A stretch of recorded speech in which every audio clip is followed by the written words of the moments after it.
శ్రీ మహాగణాధిపతయే నమః. శ్రీ గురుభ్యో నమః. మన ఇంట్లో ఆడపిల్లలు క్షేమంగా ఉండాలి అని ఒక సత్సంకల్పంతో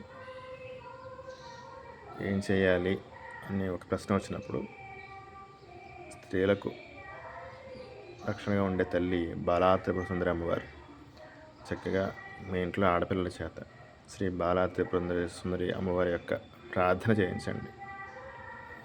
ఆవిడ స్తోత్రాన్ని జపించేలా చేయండి. ఇవేమీ నా వల్ల అవ్వట్లేదండి, మా వల్ల కాదని వాళ్ళు ఏమీ పెట్టండి అంటే చేయరండి అంటే ఒక్కసారి ఆవిడకి నమస్కారం చేసి బయటికి వెళ్ళి ఒక్కసారి బయలుదేరామండి. అంతా సుఖం. అమ్మవారు చూడడానికి చిన్నపిల్ల కానీ మీరు పర్వతం అంతటి శక్తి ఉన్న తల్లి ఆవిడ శక్తిని మీరు అనుమానం చేసిన అవసరమే లేదు. చక్కటి తల్లి సదా రక్షణ చేస్తుంది. ఆడపిల్లనే కాదు, పురుషులను కూడా రక్షణ చేస్తుంది. శుభం.